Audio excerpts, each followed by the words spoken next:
السلام علیکم ورحمۃ اللہ وبرکاتہ۔ آج ہم سورہ آل عمران کی آیت نمبر 186 سے 189 تک پڑھیں گے انشاءاللہ۔ اعوذ باللہ من الشیطان الرجیم، بسم اللہ الرحمن الرحیم۔ لَتُبْلَوُنَّ فِي أَمْوَالِكُمْ وَأَنفُسِكُمْ، ضرور تمہیں آزمایا جائے گا تمہارے مالوں کی وجہ سے اور تمہارے نفسوں کی وجہ سے۔ وَلَتَسْمَعُنَّ مِنَ الَّذِينَ أُوتُوا الْكِتَابَ مِن قَبْلِكُمْ وَمِنَ الَّذِينَ أَشْرَكُوا أَذًى كَثِيرًا، اور ضرور یا یوں پڑھا جا سکتا ہے کہ اور ضرور لازمی بات ہے۔ تسمعن، یہ سامعہ سے ہے، اس کا معنی سننا، اور لام شروع میں تاکید کی ہے، نون بھی تاکید کا معنی دیتا ہے۔ اسی طرح لَتُبْلَوُنَّ میں بھی لام اور نون یہ دو حرف ہیں تاکید کے، تو یہاں اس کا معنی یہ ہوگا کہ اور ضرور تم سنو گے ان لوگوں سے جن کو کتاب دی گئی تم سے پہلے۔ وَمِنَ الَّذِينَ أَشْرَكُوا أَذًى كَثِيرًا، اور شرک کرنے والے لوگوں سے بھی سنو گے تکلیف دہ باتیں بہت زیادہ۔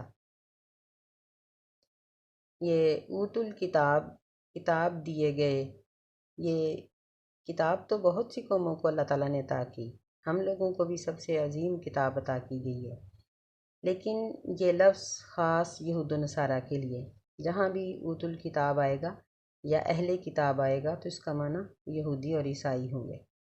فرمایا کہ ان کی طرف سے تم سنو گے بہت سی ایسی باتیں جو تکلیف دہ ہوں گی۔ وَإِن تَصْبِرُوا وَتَتَّقُوا، اور اگر تم صبر کرو گے اور تقوی اختیار کرو گے، فَإِنَّ ذَلِكَ مِنْ عَزْمِ الْأُمُورِ، بس بے شک یہ ان کاموں سے ہے جن کے کرنے کی تاکید کی گئی ہے۔ اس کا معنی ایسے بھی پڑھا جاتا ہے کہ یہ بڑی ہمت والے کاموں میں سے ہے، یعنی صبر کرنا اور تقوی اختیار کرنا بڑی ہمت کا کام ہے۔ تو اس آیت میں اللہ تعالیٰ نے نبی کریم صلی اللہ علیہ وسلم اور تمام مسلمانوں کو اکٹھا مخاطب کیا اور یہ فرمایا کہ احد کی تکلیفیں، پریشانیاں، جو کچھ بھی ہوا ہے، یہ آزمائشیں تو ہوتی ہی رہیں گی۔ جنگ کے بغیر بھی مسلم ہو یا غیر مسلم، اللہ تعالیٰ آزماتے رہتے ہیں۔ مسلمان کو آزمائش کا یہ فائدہ ہوتا ہے کہ اگر وہ غلط راہ پہ ہے تو سیدھی راہ پہ آ جاتا ہے، اور اگر اس کے گناہ ہیں تو اللہ تعالیٰ آزمائش کی وجہ سے گناہ دور کر دیتا ہے۔ اگر وہ نیک ہے تو اس کے درجے بلند ہو جاتے ہیں، اس کو سنبھلنے اور سدھرنے کا اسے شعور آ جاتا ہے۔ اور اگر وہ غیر مسلم ہے تو ممکن ہے کہ ٹھوکر لگنے سے اس کی آنکھیں کھل جائیں اور وہ کچھ سوچے، یا ایسے وقت میں کسی کی نصیحت اس کو اثر کرے۔ نبی علیہ الصلاۃ والسلام نے مومن اور منافق کی مثال دیتے ہوئے فرمایا کہ آزمائشیں تو ہر ایک پہ آتی ہیں، مومن پہ آزمائش آتی ہے نا، تو آپ نے فرمایا کہ اس کی مثال ایسے ہے جس طرح ایک نازک سی شاخ والا چھوٹا سا پودا ہو، ہوائیں آتی ہیں تو وہ پودا ہوا کی وجہ سے دائیں بائیں مائل ہوتا رہتا ہے، کبھی ادھر جھکتا ہے کبھی ادھر جھکتا ہے، ہوا ختم ہو جاتی ہے تو وہ پھر کھڑا ہو جاتا ہے لیکن ٹوٹتا نہیں ہے۔ اور جو منافق ہے اس کی مثال صنوبر کی طرح ہے کہ اسے ہواؤں کا کوئی اثر نہیں محسوس ہوتا، کیونکہ اس میں جھکاؤ نہیں ہے، نرمی نہیں ہے، تو پھر یکدم ہوا اس کو جڑ سے اکھیڑ دیتی ہے، یعنی اس کو دنیا کی مصیبتوں اور پریشانیوں سے فائدہ اٹھانا نہیں آتا، حتیٰ کہ موت آ جاتی ہے۔ تو مومن کے لیے یہ آزمائشیں اس کے گناہوں کا کفارہ بن جاتی ہیں۔ فی اموالکم، مالوں کی آزمائش، یعنی بعض اوقات مال ہی کم ہوتا ہے، بڑے بڑے محنتی لوگ دیکھے ہیں سارا دن مزدوری کرتے ہیں اور کم کماتے ہیں، حالانکہ دوسرے لوگ کرسی پہ بیٹھ کے ان سے کئی گنا زیادہ کما لیتے ہیں۔ تو یہ ایک آزمائش ہے، زیادہ والے کے لیے بھی اور کم والے کے لیے۔ اس کے لیے آزمائش ہے کہ وہ شکر کرتا ہے نہیں یا نہیں، اور اس کے لیے آزمائش ہے کہ یہ صبر کرتا ہے یا نہیں، اور دونوں ایک دوسرے کی مدد کرتے ہیں کہ نہیں۔ وَفِي أَنفُسِكُم، نفسوں کی آزمائش یہ ہے کہ عزیزوں کا فوت ہو جانا، بیمار ہو جانا، یا اپنے جسم میں کسی بیماری یا کسی مجبوری کا آ جانا، خدا نخواستہ بعض اوقات جسم کا کوئی حصہ مفلوج ہو جاتا ہے یا کسی وجہ سے کٹ جاتا ہے یا بیکار ہو جاتا ہے، یہ سب چیزیں آزمائش ہیں۔ یعنی یہ جسمانی اور مالی آزمائشیں بھی ہوتی رہیں گی، اور ارد گرد کے لوگوں کی طرف سے بھی آزمائشیں آتی رہیں گی۔ یہاں اہل کتاب یعنی یہود و نصارہ کا ذکر ہوا ہے، وَمِنَ الَّذِينَ أَشْرَكُوا، اور مشرکین کا ذکر ہوا ہے۔ مشرکوں میں سر فہرست ہندو ہیں، یعنی ان کی طرف سے ملکی سطح پر بھی آزمائشیں آتی رہیں گی، اور نجی سطح پر بھی اس طرح کے معاملات ہوتے رہتے ہیں کہ بعض اوقات گلی محلے میں ایسے لوگ ہوتے ہیں جو اسلام سے دور ہیں یا جاہل ہیں، تو وہ شریف اور نیک لوگوں کو تنگ کرتے رہتے ہیں۔ اسی طرح خاندانوں میں بھی یہ باتیں ہوتی ہیں کہ بعض اوقات شوہر تنگ کرتا ہے، بعض اوقات شوہر نیک ہے، بیوی تنگ کرتی ہے، بعض اوقات عزیز و اقارب اس کو نیکی کا کام نہیں کرنے دیتے، پردہ نہیں کرنے دیتے، داڑھی نہیں رکھنے دیتے، نماز نہیں پڑھنے دیتے، یا غلط قسم کے فیشن اور غلط چیزوں پر اس کو مجبور کرتے ہیں۔ تو ایسا شخص یا ایسی عورت اگر ان کی باتوں پر صبر کرے لیکن تقوی کا دامن نہ چھوڑے، ان کو دیگر ذرائع سے راضی کرنے کی کوشش کرے، مثلاً اگر ہمسائے ہیں، رشتہ دار ہیں، تو ان کے ہاں تحفہ تحائف لینا دینا رکھے، لیکن ان کے کہنے پر دین کی لائن کو نہ چھوڑے۔ اسی طرح اگر گھر کے اندر اختلاف ہے تو خدمت کر کے یا جس طرح بھی وہ راضی ہیں خاموشی اختیار کر کے ان کو راضی تو کر لے، لیکن دین کا دامن نہ چھوڑے۔ تو یہ فرمایا کہ فَإِنَّ ذَلِكَ مِنْ عَزْمِ الْأُمُورِ، یہ ان کاموں میں سے ہے جو بڑی ہمت والے لوگ کرتے ہیں۔ ہر بندہ یہ کام نہیں کر سکتا کہ وہ دین پر مضبوط رہے اور دوسروں کو راضی کرنے کی کوشش بھی کرے۔ یہاں اس کا مطلب یہ نہیں ہے کہ ان کے کہنے پر ہم دین چھوڑ دیں اور اپنے آپ پر صبر کر لیں، نہیں، یہ تو وہ بیوقوفی ہے نا جس کے بارے میں اللہ تعالیٰ نے سورۃ بقرہ میں کہا کہ یہی لوگ بیوقوف ہیں، لیکن ان کو ابھی سمجھ نہیں آ رہی کہ اپنے آپ کو جہنم کی طرف یہ لے جا رہے ہیں۔ تو کسی کے کہنے پر اگر ہم گناہ کی طرف مائل ہو جائیں گے تو یہ ہمارے لیے انتہائی غلط فیصلہ ہوگا اور غلطی ہوگی ہماری، یہ ایسا کرنے سے بچنا چاہیے۔ اللہ ہمیں بچنے کی توفیق عطا فرمائے۔ وَإِذْ أَخَذَ اللَّهُ مِيثَاقَ الَّذِينَ أُوتُوا الْكِتَابَ، اور جب لیا اللہ تعالیٰ نے وعدہ ان لوگوں سے جن کو دی گئی کتاب، لَتُبَيِّنُنَّهُ لِلنَّاسِ، کہ ضرور تم اس کو بیان کرو گے لوگوں کے لیے۔ لَتُبَيِّنُنَّهُ، یہاں بھی دوہری تاکید ہے، ایک لام ہے تاکید کے لیے اور ایک نون۔ وَلَا تَكْتُمُونَهُ، اور تم ان مسائل کو نہیں چھپاؤ گے۔ فَنَبَذُوهُ وَرَاءَ ظُهُورِهِمْ، پس انہوں نے پھینک دیا اس وعدے کو اپنی پشت پیچھے۔ وَاشْتَرَوْا بِهِ ثَمَنًا قَلِيلًا، اور انہوں نے بیچ ڈالا اس کو تھوڑی قیمت میں۔ فَبِئْسَ مَا يَشْتَرُونَ، بس بہت برا ہے جس کا انہوں نے سودا کیا۔ یعنی اہل کتاب سے، یہود و نصارہ سے اللہ تعالیٰ نے یہ خاص عہد لیا تھا کہ تم اپنے مسائل کو لوگوں کے لیے بیان کرو گے۔ وَلَا تَكْتُمُونَهُ، اور تم اس کو نہیں چھپاؤ گے۔ لیکن وہ لوگ مسائل کو چھپاتے تھے اور مسلمانوں کو ہر طرح کی طعن و تشنیع کرتے تھے، جس طرح پچھلی آیت میں ذکر اللہ تعالیٰ نے فرمایا ہے نا کہ ان لوگوں کی طرف سے تکلیفیں پہنچتی ہی رہیں گی۔ تو یہودی بھی اور منافق بھی دونوں کام کرتے تھے، ایک طرف تو مسلمانوں کو ہر طرح کی اذیت پہنچانے کی کوشش کرتے تھے، یعنی باقاعدہ کوشش کے ساتھ اذیت پہنچاتے تھے اور ان کو طعن و تشنیع کرتے تھے، اور دوسری طرف یہودی اپنے مسائل کو چھپا جاتے تھے، مسائل انہوں نے صحیح طور پر بیان نہیں کیے، جبکہ اللہ نے ان سے عہد لیا تھا کہ تم ان کو نہیں چھپاؤ گے۔ فَنَبَذُوهُ وَرَاءَ ظُهُورِهِمْ، بس پھینک دیا انہوں نے اس عہد کو، ظہور، یہ ظہر ان کی جمع ہے پشت، یعنی پشت پیچھے، پیٹھ پیچھے، کیونکہ جو چیز پیچھے پڑی ہوتی ہے نا وہ نظر نہیں آتی۔ تو انہوں نے اپنی کتاب کو، اپنے احکامات کو گویا اپنے پیچھے پھینک دیا اور ان کو ضائع کر دیا، قابل عمل ہی نہیں سمجھا۔ وَاشْتَرَوْا بِهِ ثَمَنًا قَلِيلًا، دنیا کا تھوڑا فائدہ انہوں نے اٹھا لیا۔ دنیا کا فائدہ اگرچہ اربوں خربوں کے حساب سے ہو، آخرت کے مقابلے میں تھوڑا ہے، کیونکہ اس میں انسان کو پتہ ہی نہیں کہ اب فرض کریں کہ ایک ہی شخص اگر اربوں خربوں ڈالر یا بہت سی دولت کا مالک ہے، تو اگر اس کی اپنی زندگی ہی نہ رہے، اگر وہ فوت ہو جائے تو اس کو اپنے مال کا کیا فائدہ؟ بہت دفعہ دیکھا گیا ہے کہ لوگ نیا مکان بناتے ہیں، نئی فیکٹری بنائی یا کوئی اچھا کاروبار بنایا یا بڑی محنت کے بعد اب سکون سے بیٹھ کر کھانا شروع کیا تو زندگی کا اختتام ہو گیا۔ اسی وجہ سے اللہ تعالیٰ نے دنیا کے فائدے کو ہر جگہ پر ثمناً قلیلا کہا کہ یہ تھوڑا فائدہ ہے، اگر کوئی استعمال کرے بھی تو کتنے سال کرے گا؟ 60 سال، 70 سال، 100 سال؟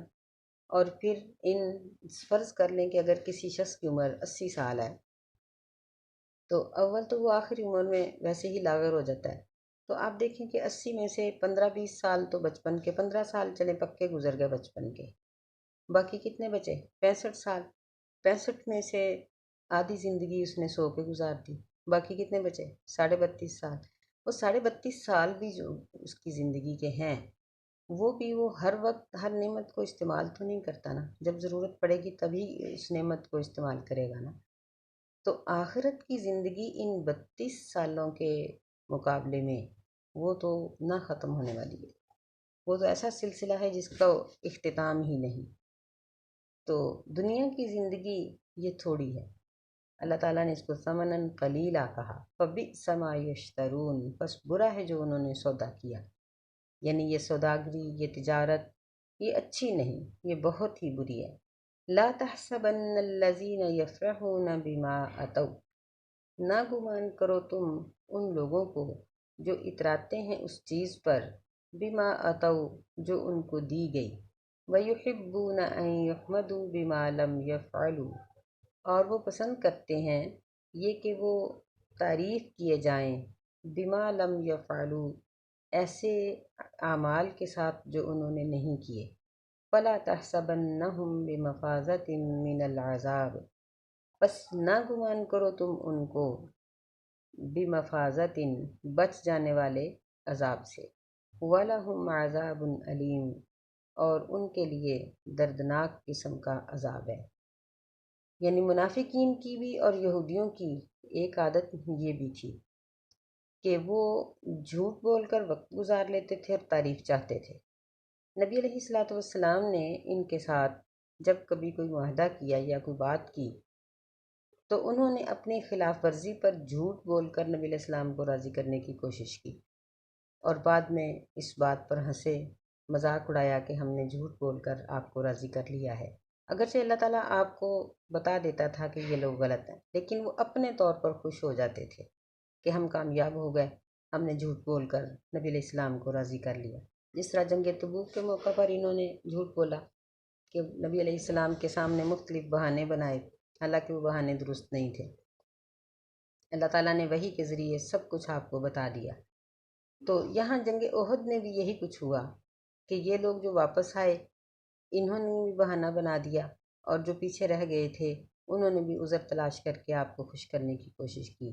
تو اللہ تعالیٰ نے فرمایا کہ لا تحسبن، یہ بھی دیکھیں کہ لا ایک نہیں ہے، نہیں ایک کسی کام کے نہ کرنے کا حکم ہوتا ہے، اور حکم میں تاکید ہوتی ہے، اور آخر پہ نون مشدد یہ بھی تاکید کا ہے، یعنی آپ ان کو ہرگز گمان نہ کریں، کن کو؟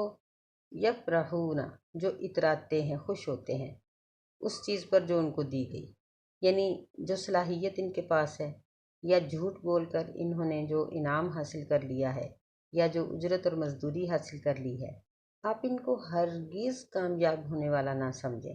وَيُحِبُّونَ أَن يُحْمَدُوا، یہ چاہتے ہیں کہ یہ ایسے کاموں پر تعریف کیے جائیں جو انہوں نے کیے ہی نہیں۔ فَلَا تَحْسَبَنَّهُمْ، یہاں بھی دو تاکید ہے، ایک لائن نہیں میں حکم ہے کہ ایسا نہ کیجیے، اور دوسرا نون مشدد، یعنی یہ دو قسم کی تاکید ہے کہ آپ ان کو ہرگز گمان نہ کریں، کسی صورت بھی ان کو نہ سوچیں کہ یہ جہنم کے عذاب سے بچ جانے والے ہیں، بلکہ ان کے لیے دردناک عذاب ہے۔ تو اس طرح کے منافق خاندانوں میں بھی پائے جاتے ہیں، معاشرے میں بھی پائے جاتے ہیں۔ بہت سے لوگوں کی عادت ہوتی ہے، کیا نہیں ہوتا، لیکن کوئی ایسا ملمہ سازی، کوئی ایسا کام کر کے دوسروں کے سامنے ظاہر کرتے ہیں کہ میں نے کیا۔ بعض ایسے بھی ہوتے ہیں کہ کام کسی اور کا ہوتا ہے، اگر کوئی غلطی سے یہ کہہ دے کہ بھئی آپ نے یہ کام کیا ہے، آپ تو بہت اچھے ہیں، آپ تو بڑے کاریگر ہیں، تو بڑی خوشی سے اپنی تعریف کروا لیتے ہیں، حالانکہ اس وقت یہ حق ہے کہ بتائیں کہ یہ کام میرا نہیں ہے، یہ فلاں کا کام ہے، لیکن خاموشی سے تعریف کروا لیتے ہیں اور کہتے ہیں کہ جی ہم نے کون سا کہا، حالانکہ اس میں سراسر جھوٹ ہے۔ جب آپ نے وہ کام کیا ہی نہیں تو دوسرے سے تعریف کیوں کروا رہے ہیں؟ ایسے موقع پر اس بات کی وضاحت کرنی چاہیے کہ یہ میرا معاملہ نہیں ہے۔ تو ایسے لوگوں کو جن کی یہ عادت بن جاتی ہے، یہ عادت بڑھتے بڑھتے اتنی لمبی چوڑی ہو جاتی ہے کہ ان کی زندگی ہی ان کاموں کا مجموعہ بن جاتی ہے کہ کرنا کچھ نہیں لیکن تعریف کروانی ہے۔ تو ایسا فعل، ایسی عادت، یہ خاندانی سطح پہ ہو یا معاشرے کی سطح پہ ہو، ملکی سطح پہ ہو، یہ انتہائی تباہ کن ہے۔ بعض حکومتوں میں بھی یہ عادت ہوتی ہے کہ کام کرتی نہیں ہیں لیکن ان کے اسٹیٹس لگے ہوتے ہیں، بڑے بڑے بینر لگے ہوتے ہیں کہ جی یہ حکومت نے یہ کام کر دیا، یہ کر دیا، حالانکہ اس کا کوئی وجود نظر نہیں آ رہا ہوتا۔ تو یہ قومی سطح پہ ہو یا انفرادی سطح پہ ہو، ایک شخص اپنے ساتھ ایسا کر رہا ہے یا کوئی بڑا شخص اپنی قوم کے ساتھ ایسا کر رہا ہے یا اپنے ماتحتوں کے ساتھ ایسا کر رہا ہے، یہ غلط ہے۔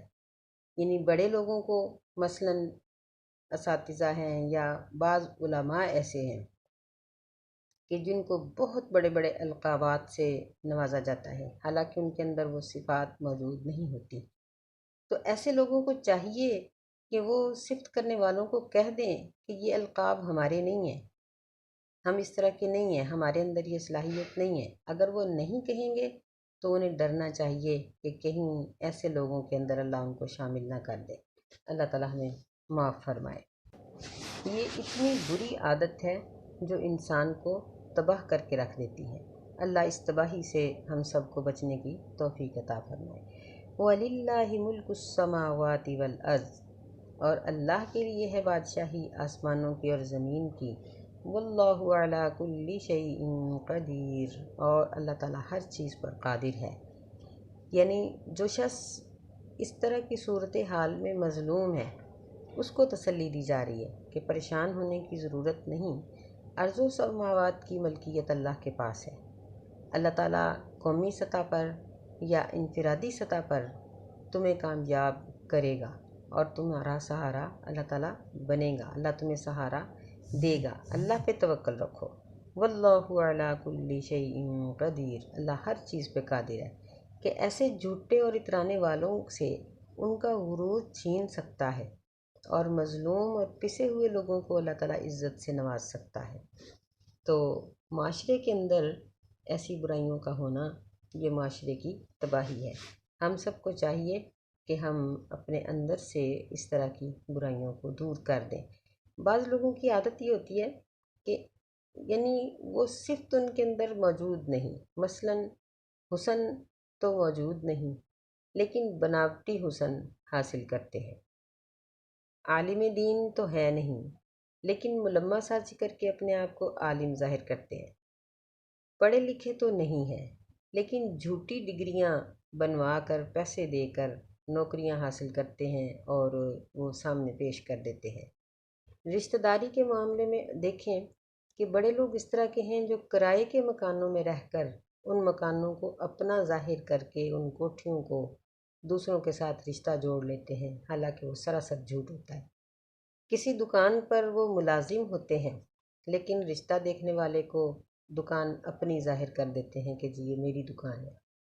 تو ایسی چیزیں، ایسے دھوکے صرف دوسرے بندے کو نقصان نہیں دیتے بلکہ بندہ خود بھی منہ کے بل جا گرتا ہے۔ تو ایسی چیزوں سے اپنے آپ کو بچانا چاہیے کہ اللہ تعالیٰ نے ان آیات میں ایسی حرکات کرنے والوں کی مذمت فرمائی ہے اللہ ہمیں حسن اخلاق سے نوازے اور ہمیں سچائی عطا فرمائے اور ہمیں سچے اور پکے مومن بنائے۔ اللہ تعالی ہمیں تمام قسم کے گناہوں سے بچنے کی توفیق دے۔ آمین یا رب العالمین۔ السلام علیکم ورحمۃ اللہ وبرکاتہ۔